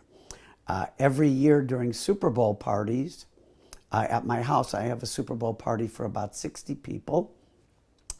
And during the year, if there's ever an opportunity that I've paid off a mortgage on one of my buildings, then we go in the backyard and burn the mortgage. And Jay says a couple Jewish prayers and we light the fire. And it's just an event that we've done over the years, and it's fun to do. Between wives, it was approximately 20 years. And I figured it out once that I had gone out with about 1,000 women during that period of time. I averaged about 2 dates a week for 20 years. Along the way, I met a lot of ladies that were very nice. And it didn't work out as far as a dating relationship goes, but they became friends of mine that I initiated a club called the Pluton Society. And each one of these ladies I would call my Plutons. And we always would hang out together. And one of their birthdays was around Christmas time. So we would all get into a limousine, and the ladies would be dressed to the nines, and I would wear my tuxedo, and we go to a very, very fancy high-end restaurant. And I would usually get to the restaurant early and get to the table and put presents on the table seats for these ladies. And I would walk into the Bel Air Hotel And every head in the restaurant was turning because there I was walking in with all these beautiful ladies. It was fun. And we'd laugh and drink champagne. And I keep in touch with 4 of my Plutons today. It's just a nice, friendly relationship. Because these ladies are classy, nice, and good friends, that they all get along with Robin. They all love Robin. And some of them were at my wedding to Robin. It's just a nice, friendly, good relationship. One of my traits is that I'm very good at introducing people of the opposite sex, and I've created 5 marriages that have lasted many years, and I'm very proud of them. One of them is with Al Redmond and Irene. I introduced them in college at Wisconsin. Another one is my old roommate, Danny Murphy and Sue Brofman. I introduced them when I was about 24 years old. Another marriage I've introduced is Joel and Nancy Klein. About 17, 18 years ago, I introduced them. They've been married 15 years. Robert Wolf and Liz Poppert, I introduced them a couple years ago, and they got married last year. And Mark Bloom and Karen Salter, they've been together for 4 years now. They're living together, but because he's 80 years old, he's a little gun shy about getting married. So they've been together for 4 years. They talk about marriage, but they haven't done it yet.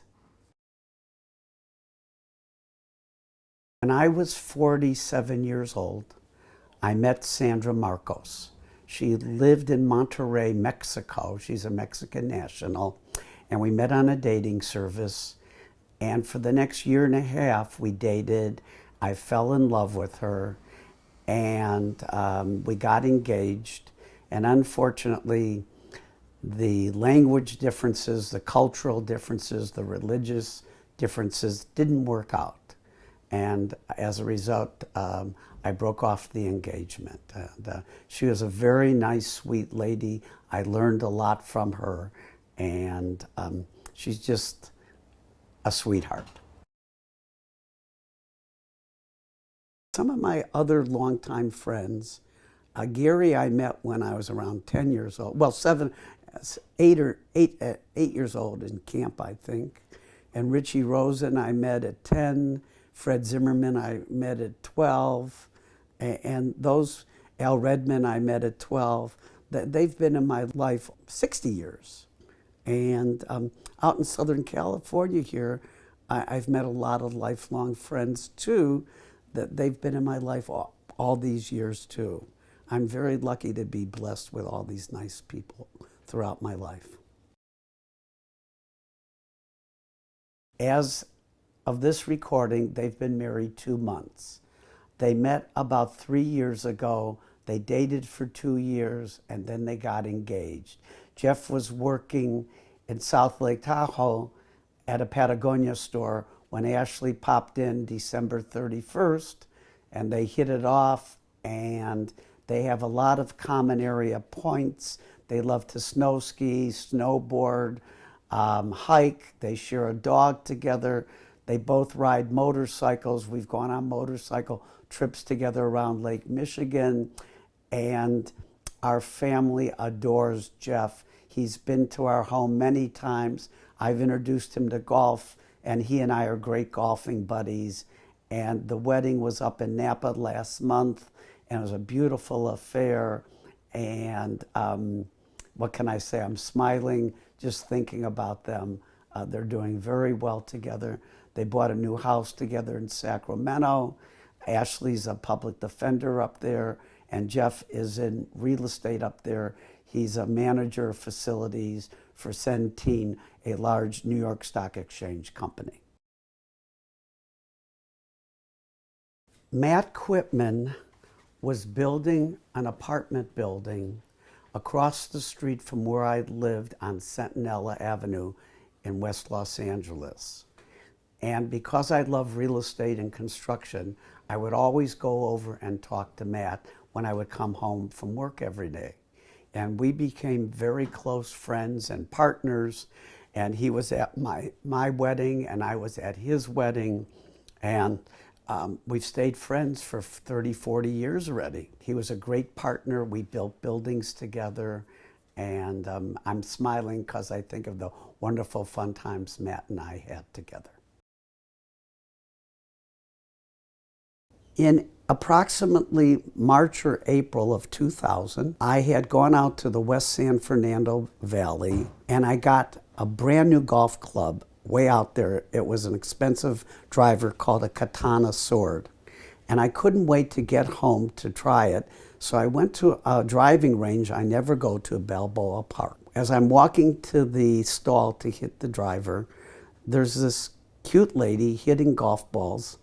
And I noticed she has a real good swing.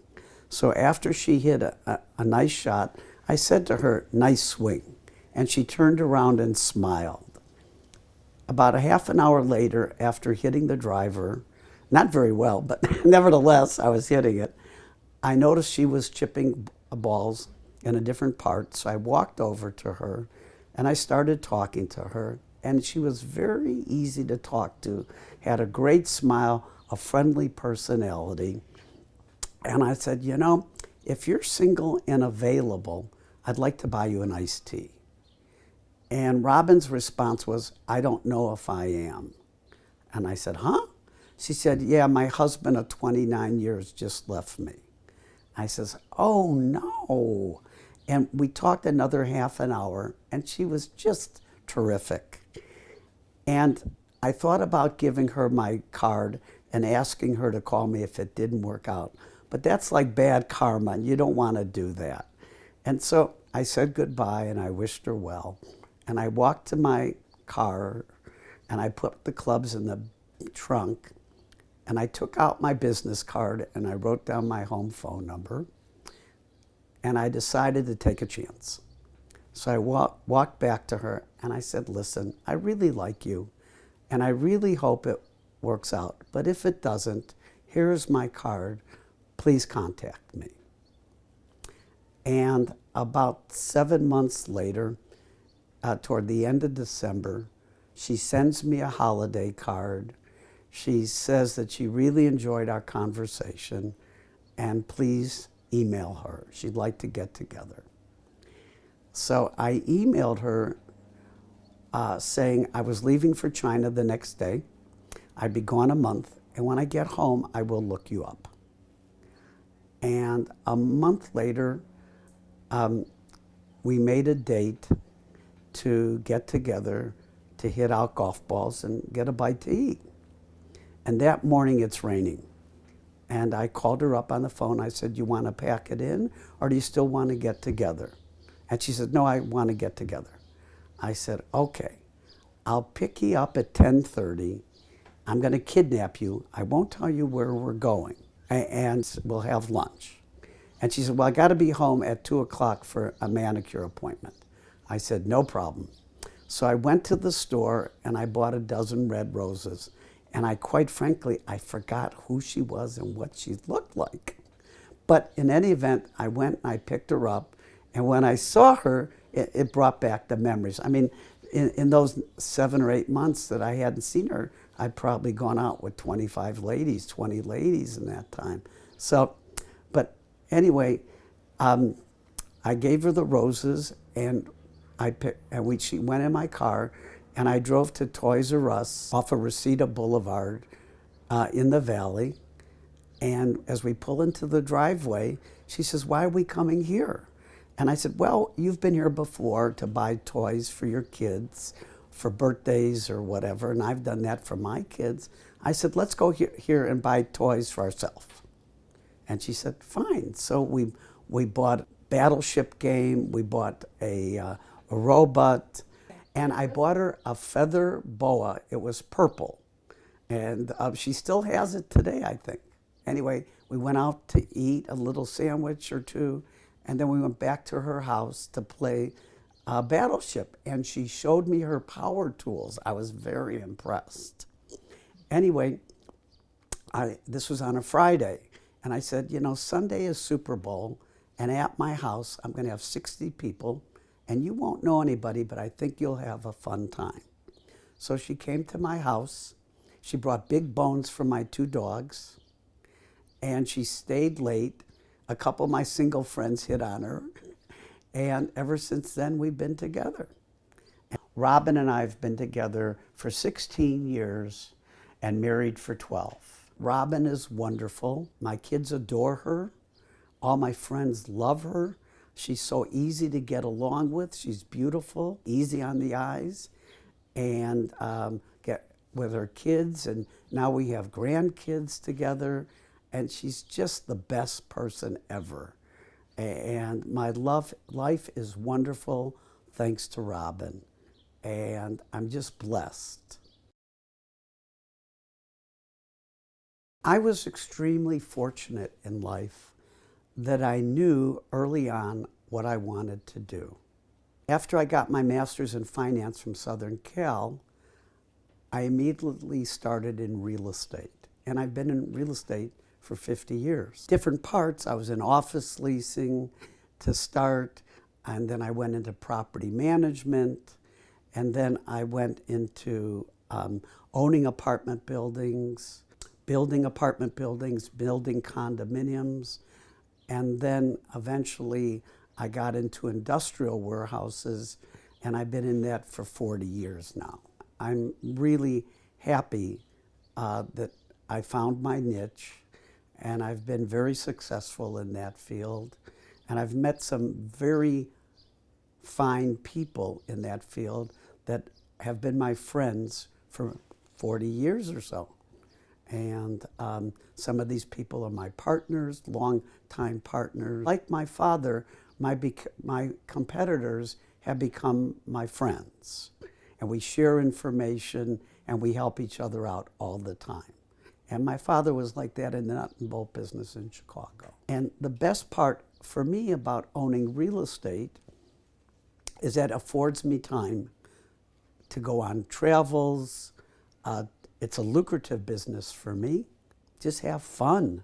I enjoy owning buildings, making deals with tenants and buying properties, selling properties. It's been fun for me, and it puts a smile on my face when I get up in the morning going into my office. Sure, there's days when you have troubles and things like that, but by and large, it's been mostly good days. When my kids were young, I brought them to the buildings, and when my father passed away, he left my kids some money, and I took that money and I invested it in my buildings. So my kids own pieces of several of my buildings, and they get a little cash flow to live on right now. As this tape is recorded, Ashley is 30 and Cameron is 33. Ashley is a successful attorney, and Cameron is a businessman trying to be an entrepreneur. In taking my kids to the buildings, I would show them the income statement, the profit and loss statements of the buildings. And sometimes they were interested and sometimes they weren't. Sometimes they only wanted to know how much cash they were going to get. And I would go over all that stuff, especially when the income tax returns came out. They were real young, and they got 1099s and K1s, and they had to sometimes pay income tax. And of course, I would have to give them the money for the taxes, but at least they had some idea of what was going on. And they seemed very responsible about income taxes today. And so that was one thing I taught them. We would sometimes have discussions. Cameron has taken more interest in it now as to what tenants are doing, who's moving in, who's moving out, what the cash flow is and things. And Ashley, to a lesser degree, is interested too. For the last 16 years I've been with Robin, we put 2 maps in our house. One of the United States and one of the world. And wherever Robin and I are together, we put a red pin wherever we spent a night. And we have lots of pins on that board. In the United States, we have slept in 48 states for a total of 259 nights in different locations. Outside of the United States, we've been to 51 countries totaling 126 nights. We have the travel bug, and we're always having our suitcases packed and ready to go. With the RVs that we've had over the years, with my boat going different places, and going overseas and renting boats has always been fun. And there's so many places to talk about. We need hours to talk about all these different wonderful experiences. And during my life with Robin, we probably travel 75 to 80 days a year. And I don't know, and motorcycling different places too. We've motorcycled through the fjords of Norway, the Alps of Switzerland, and Robin drives the chase car with all the suitcases. She's wonderful. We've driven around Lake Michigan with Ashley and her husband on motorcycles. We've boated in the Pacific Northwest around Seattle in my own boat and boats we've rented. We've done the rivers and canals of France and Holland. So we've gone lots of different places, and I don't know if I have a favorite one. Just last year we did northern Canada and we saw the polar bears, and that was fun for me. I really enjoyed that. Cameron, for junior high, got into Crossroads. Before that, he was going to Stephen S. Weiss Day School. And Crossroads, which was a few miles from my house, worked out really well for Cameron. It wasn't a structured environment as much as I would have hoped, but nevertheless, he got a wonderful education. He was accepted into 15 out of 17 colleges he applied, and he ended up going to Tulane. He wanted a warm climate school, a good school, and so he graduated from Tulane, and then he came back to California to make his fortune. And Ashley graduated from Crossroads, and she went to the American University in Washington, D.C. She graduated cum laude, and she took off a couple years. She worked at Aspen, tending bar for a few years, and then she lived in San Francisco helping troubled kids at a special school. And she realized then that she couldn't help these kids unless she had a PhD in psych or a law degree. And she decided to go to law school at USF, University of San Francisco Law School. And she wanted to become a public defender and help troubled kids. And while she was in law school, she helped as a public defender troubled kids. And she even tried a case, even though she hadn't passed the bar. And she graduated law school, and after a couple starts, different places, she got a job at the public defender's office in Sacramento, and I think she's been there 8 or 9 years now, and she's trying cases and doing extremely well. I think her batting average is about 80 or 75% of her cases. She either hangs the jury or wins the cases. So I'm extremely proud. I went up there and I would help pick a jury and hear cases and hear her closings, and it puts a smile on my face because I'm really proud for her. And while she was up there, a few years ago, she met her fiance, Jeff, while skiing in Lake Tahoe, and they have a wonderful marriage. At this time, this is July 2016, they've been married a month. Cameron has tried several different things. He wants to be an entrepreneur, and as of today, he owns pieces of 2 retail marijuana facilities in San Francisco. He's working for a billionaire living in Uruguay. He's trying to get into the marijuana business in a big time, either in Uruguay or Las Vegas. So he has a couple different irons in the fire, and he's living in Uruguay. He's happier than he's ever been. And he doesn't have a lot of money, but he's doing well. It's different. His career path is certainly different than mine. I went straight into business, bing, bang, boom. But Cameron marches to his own drum beat, I should say, and he's happy. While living in LA for years, he was never happy. He was just getting by. And now he is happy. He's learned Spanish. He's met some real nice people down in Uruguay. Robin and I visited him last year, and he doesn't have a car. He gets around in bicycles, but there's a smile on his face. He's happy. And during the summertime, when the rental prices in the market for residential goes up by 15 times, he comes back to LA for a couple of months and stays at our house. So we do get quality time with him every year. Robin's sons, Keith and Kevin, have both married wonderful daughters, Shannon and Nicole. And Kevin and Nicole have two sons, Lincoln and Travis. We call him Travie. And Shannon and Keith have a daughter, Avery. So we spend good quality time with them. We love the grandchildren.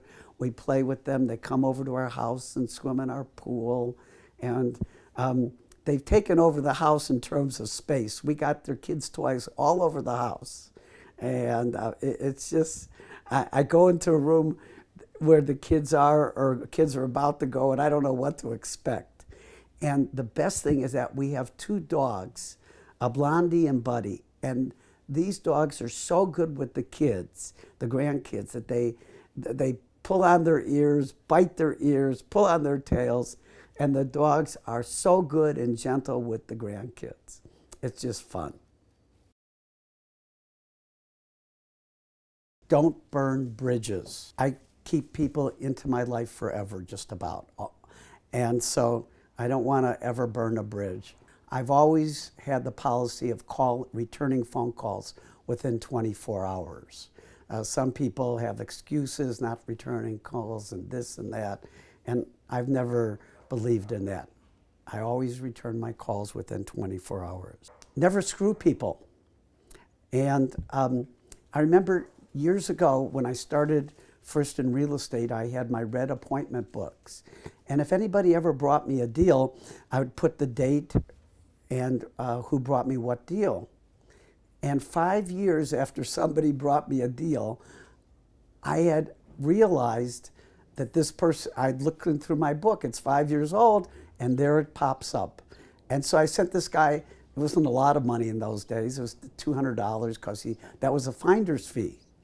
And of course, I get the phone call a week later, Burg, why are you sending me $200? I said, because you brought me this deal, and I forgot about it, and I owe you the money. So anyway, he and I went out and spent the $200 on a dinner or something like that. Another thing, a secret of my success, is using Jay Grant, my attorney. My attorney, Jay, is wonderful at making deals. He'll get me from A to B. We might have to go to C and D, but he will get me to D. And I think people choose attorneys like themselves. If you're a deal maker, you make deals. If you're a litigator and fighter and this and that, then you choose an attorney like that. And Jay Grant's been wonderful. Another secret of my success is I've always paid off my loans. And that's why in real estate recessions, I don't get hurt very much. A lot of people that have a lot of debt get themselves in trouble. And I think if I used more debt, I'd probably be more wealthier than I am today, but I want to sleep good at night. In all of my real estate deals, I've never taken upfront money out of the deal. When a deal comes along and I make the deal, I'm always putting my own cash into the deals. I might not have the cash, I might have to borrow it from the bank, but that's the way I have to live. I don't want an investor to think, well, Burg's not putting in money in deals, but that's not right for me.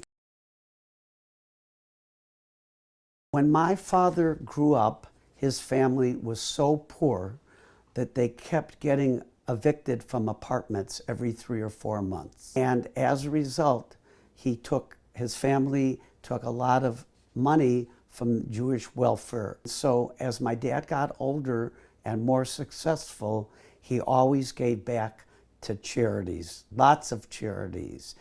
He built a huge tennis complex in Israel, in Arad, Israel. And my dad was always giving money to people, B'nai B'rith, wherever people would ask or organizations would call, my father was always there. And this is something that I've learned about giving money to charity myself. And for years, I would write the big checks, but I would never see where the money would go. So starting about 15 years ago, I changed. And Robin and I introduced 10, 11 Jewish kids that couldn't afford to go to college.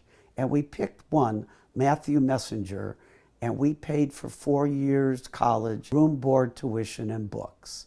Matt wanted to be a doctor. He didn't have the gray matter, so he became a nurse. And now he's an emergency room nurse working in Las Vegas. After Matt, we decided, Robin and I, to adopt a wounded soldier. And none of the VA hospitals would help us. Nobody would help us. Elected public officials wouldn't help us. So I kept calling hospitals and places, and lo and behold, at the San Diego Naval Hospital, I got this lady, her name is Shirley, I forget her last name, and she set up appointments for Robin and I to meet 9 wounded Marines. We checked into a hotel, and we paid each wounded Marine $100 to show up for 1 hour. And we interviewed them over 2 days. And at the end of 2 days, Robin says to me, I know we agreed to adopt 1. Do you think we could adopt 2? And I said, sure.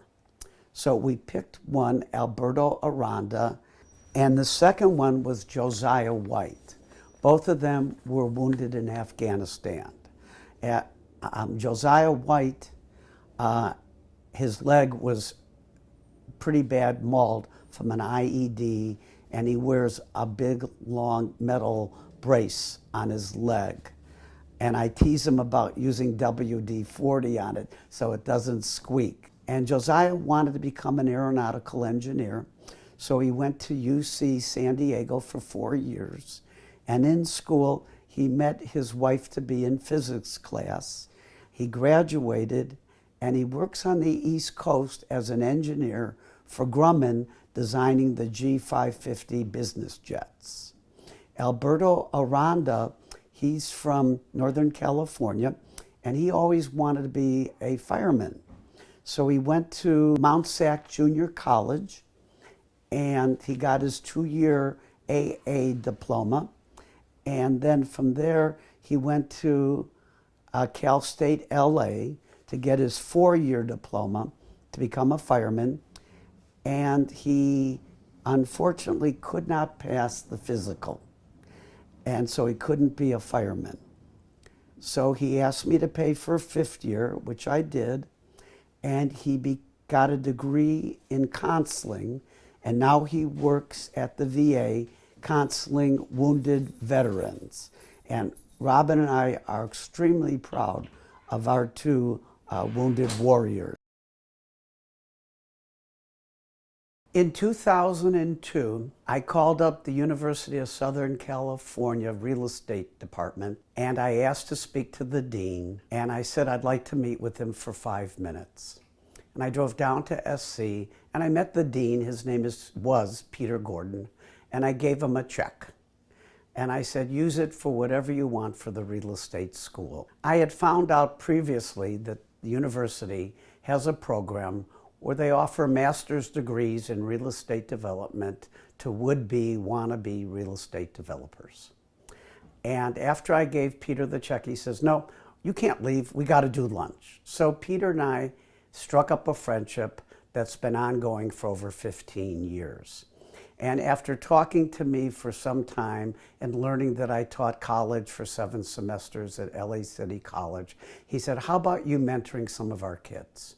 And I said, great. So the first year they gave me 2 students, and I spent a lot of time working with these kids, unlike a lot of mentors. And it was a lot of fun for me to bring them to construction sites and get into their heads. And I even gave them homework assignments.